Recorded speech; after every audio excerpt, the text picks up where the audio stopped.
how to take a governor out of a Predator 212. This is the Hemi version, but it doesn't matter between the Hemi and the non-Hemi.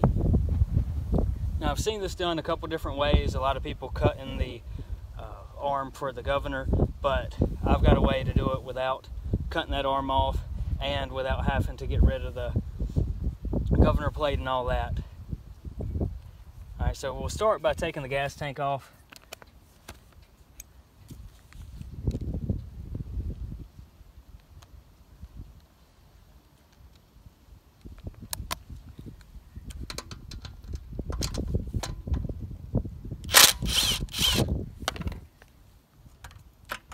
So there's 2 nuts at the front of the gas tank, and then there's 1 down in here. Okay, we're going to do the plug wire.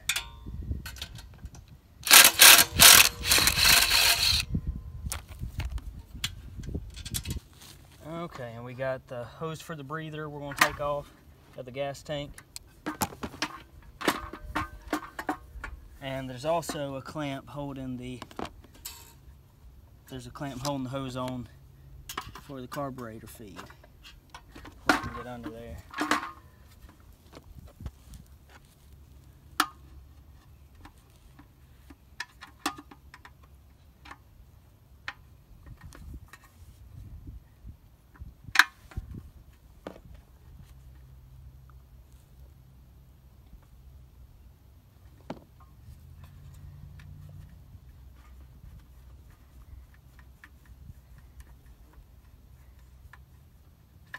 Okay, got that clamp loosened up. And we'll disconnect the hose from the gas tank.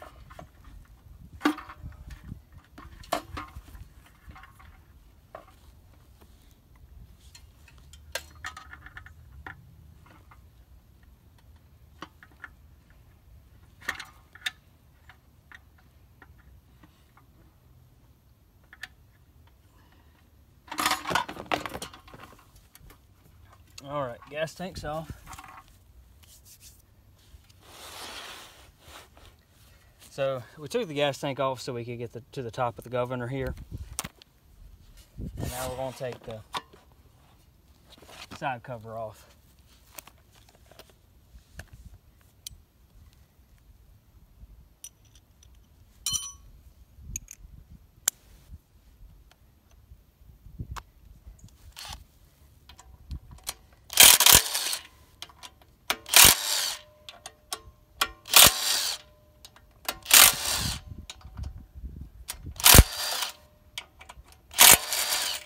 Now this is a brand new engine, so there's just a little bit of oil in it.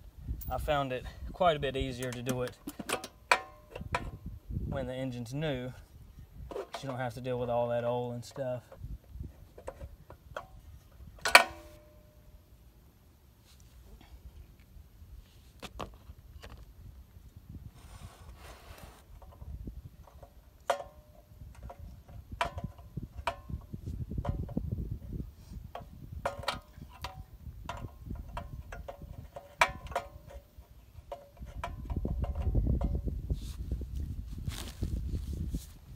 Alright, so just so you know, the side cover does hold the cam in place.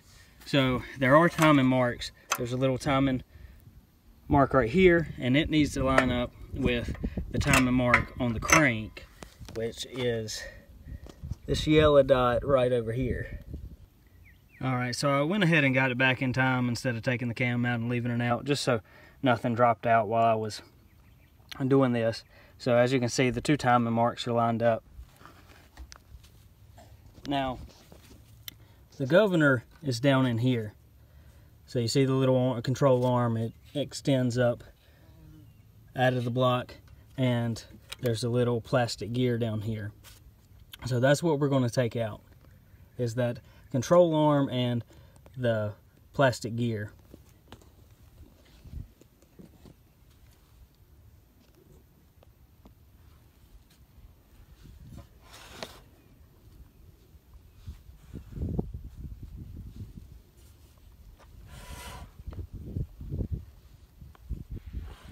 Alright, so we're going to start with the control arm.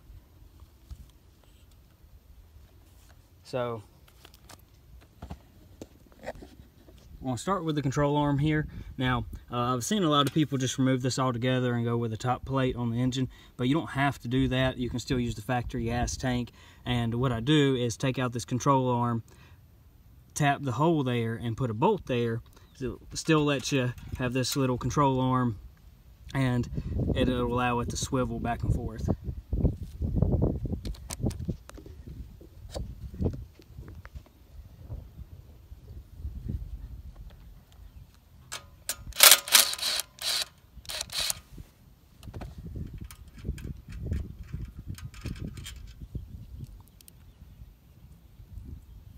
Okay, so got the bolt out there. There's also a little pin we're going to pull out.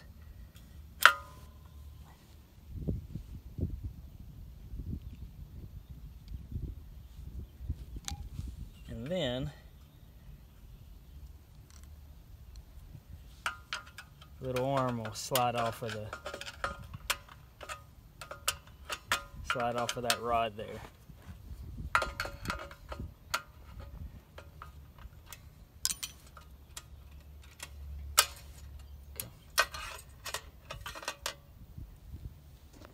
And just be mindful of the spring placement here and the little rod placement. And we're just gonna, what we will end up doing is we're gonna open this hole up a little bit using a little step bit and to make room for the bigger bolt.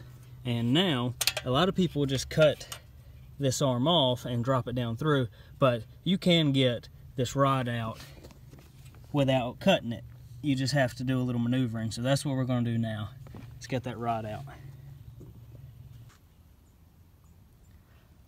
Alright, so we're going to try to push that rod down through the block and let it drop out. Sometimes you have to pull the pull start to kind of move the crank out of the way.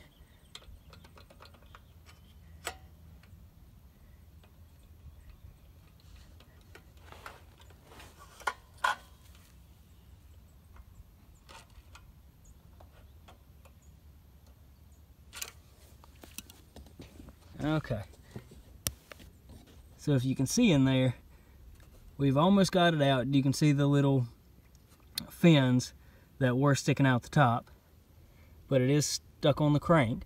So that's where the maneuvering comes in. So we'll pull the pull start, try to move the crank out of the way.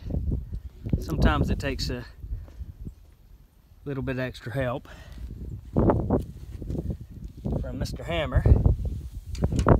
You don't want to hit it too hard because you don't want to damage anything.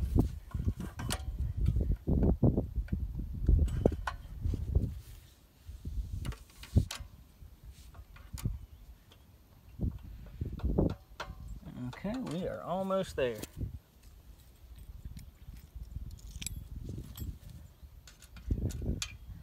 All right, we're going to give it a real gentle tap.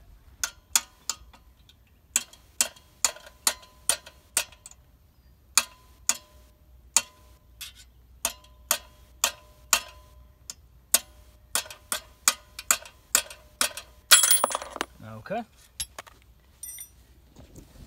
So as you can see, the arm's out.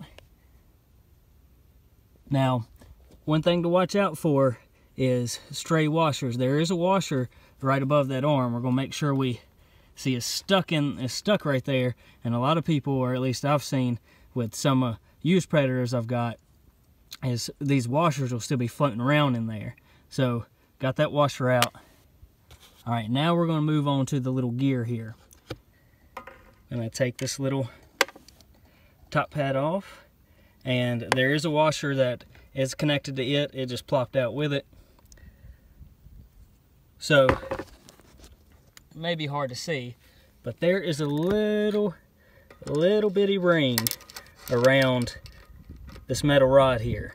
Now, you've got to get that ring off, and then this gear will slide out. So we'll try to get the ring off first, but I have before just had to use the screwdriver and cut the gear in half using a screwdriver and pull it out that way. But we'll see if we can get that little ring.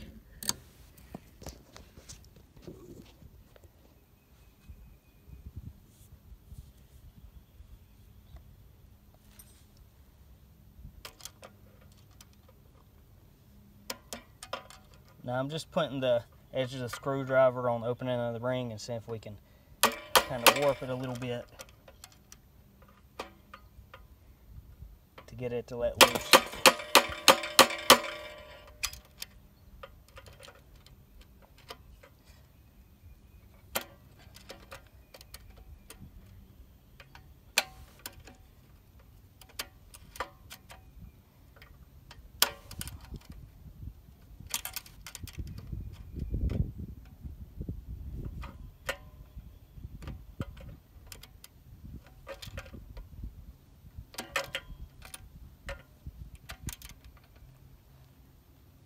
And to be honest, this is the hardest part of the whole process, getting this little ring off.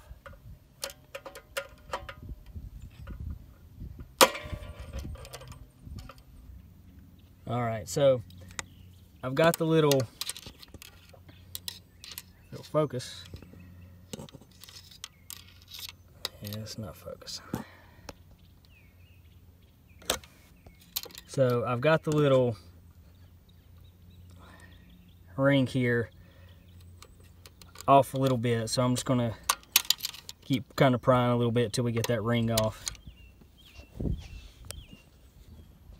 Alright, so got the little ring loose, and we'll just pull out the gear. Alright.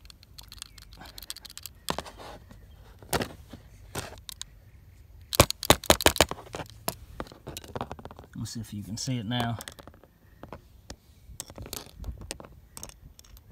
So there's a little ring right there. There's a little ring right there. That's what was holding this in.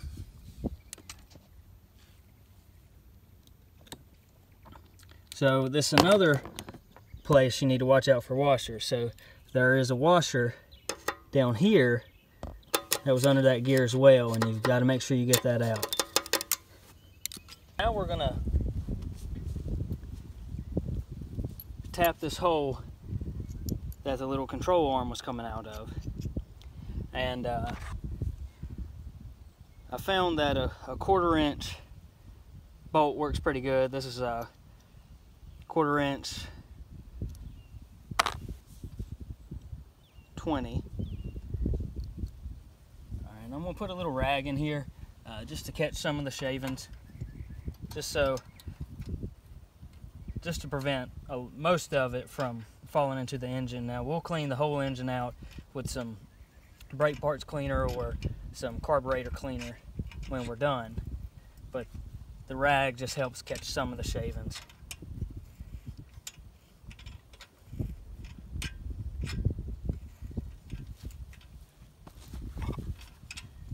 Now with the governor in, I think the governor limits the engine to somewhere between 3,000 and 4,000 RPMs, but with it out, at least on my other go-kart where I have a tachometer, it doesn't start floating the valves until I think about 5,500 RPMs, and that gives you a lot more power and a lot more power band, or a better power band than the 3.5.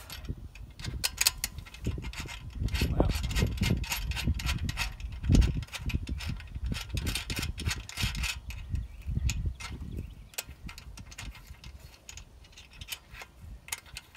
I will say though,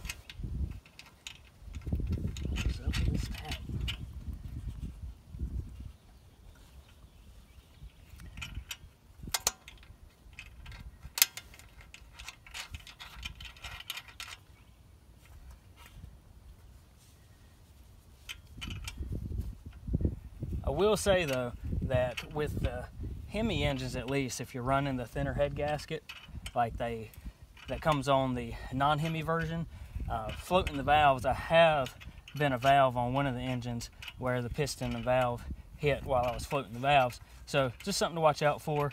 I haven't seen, a lot of other people doing that, but that's at least what happened to me running the thinner head gasket on the Hemi. Now you can upgrade the valve springs and all that to prevent that, but I was running the factory valve springs and factory valves.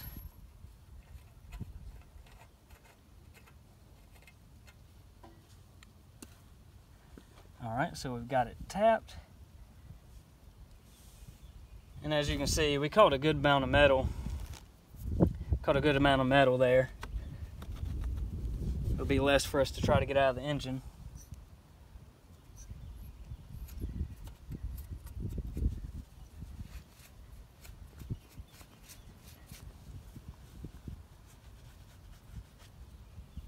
Alright, so let's clean the engine out real good. Make sure we got all the shavings out.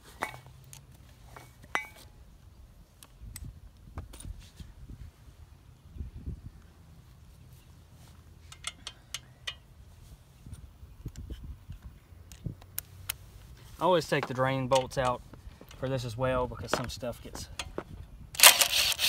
stuck down in that little hole.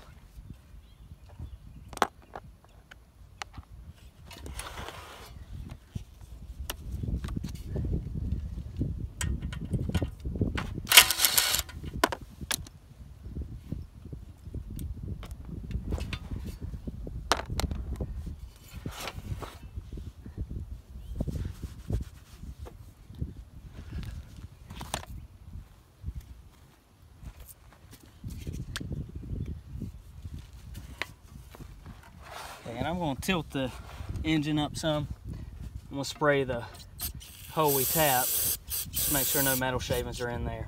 But I always tilt the engine up some, and we're just going to spray in there real good, get any metal shavings or anything left over in there out, because we don't want that floating around in the oil.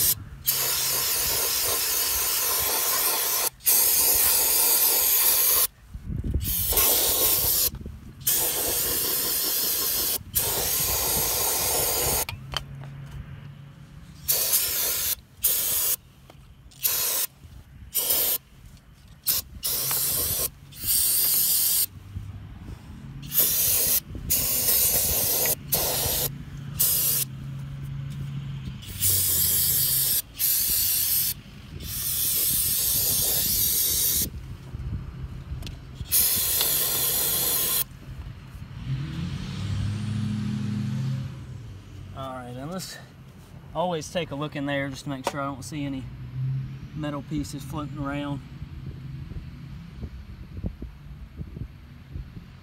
Cylinder looks clean. I don't see any metal shards hanging around there. Make sure we get all the brake parts cleaner out.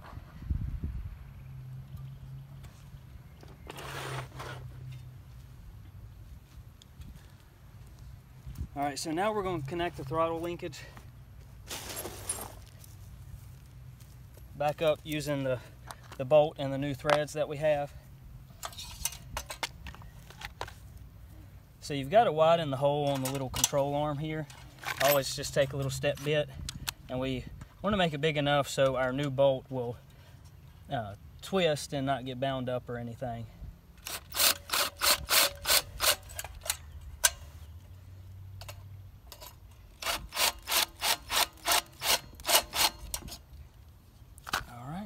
Try our bolt, make sure it fits in there pretty easy, and it does. It spins freely. Alright, and I always put a little nut under it.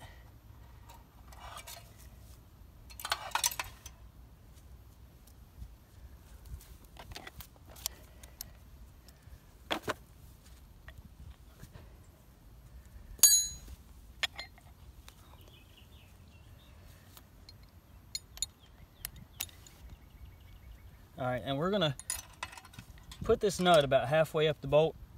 Now we don't want to put pressure on the arm here. We still want it to spin freely, but we want some extra threads hanging out from underneath the nut.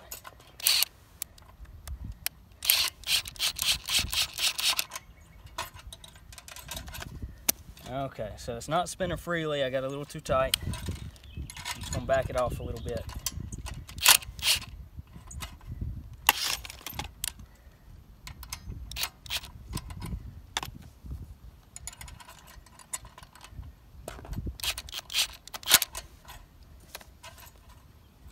Did the same thing again, good gracious.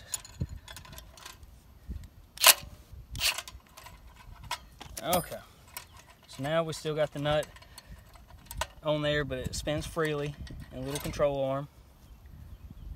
Always put a little Loctite on here because we're going to screw these bottom threads into the block there. And we don't want that backing out. Now also the gas tank's going to sit on top of here, and it'll keep this bolt from backing out even if it decides it wants to. It'll hit the gas tank and it'll prevent it from going up any farther. I'm also going to put a little RTV up here just in case any oil wants to make its way out. With silicone.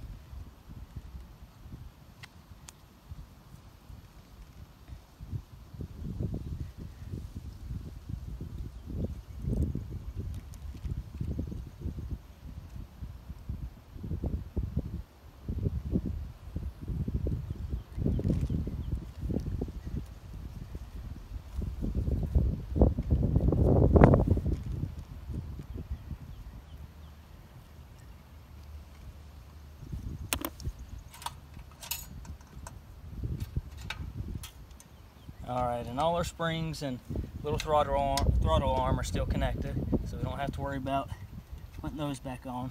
And we're just going to thread our bolt into those threads that we had. Alright, and we're going to snug down the bottom nut.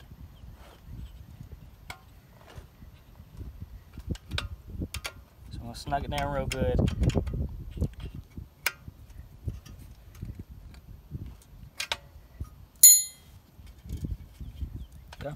And our little control arm still pivots.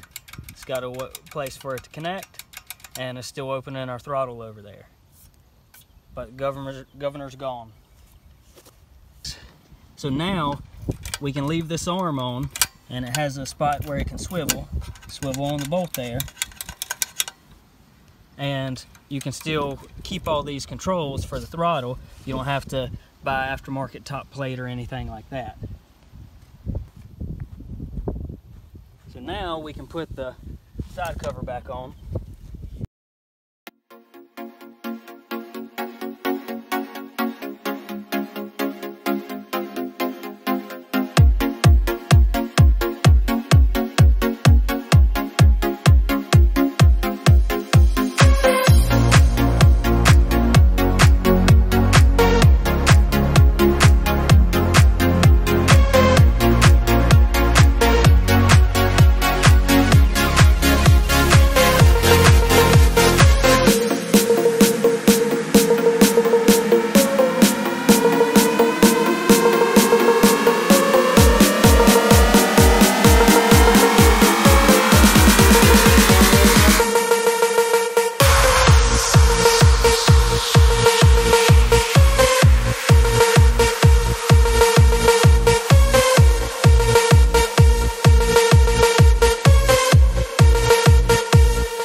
You have to loosen this bolt right here. This is what controls the little lever here, but if you want to be able to hook up a throttle cable and it return like it's supposed to, you got to loosen that bolt there just so it doesn't stick.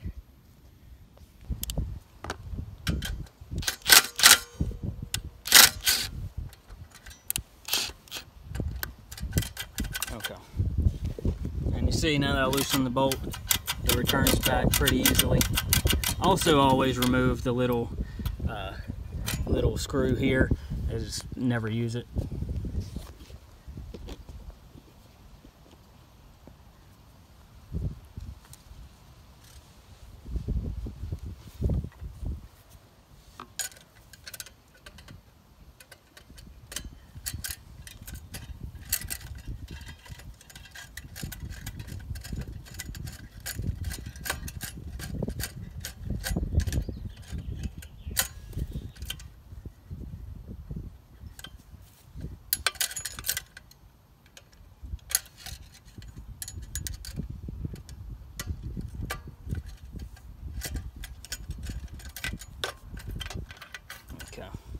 just took that screw out.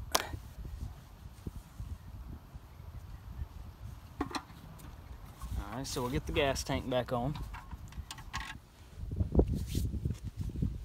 Alright, so we'll connect the fuel line back to the gas tank before we bolt it down completely. Alright, so fuel line's reconnected and the clamp is on. Also go ahead and reconnect the vent here. Actually, we're not going to use that because I'm going to take the intake off here shortly. And put an aftermarket filter on. Okay. And we'll get the front bolt for the tank.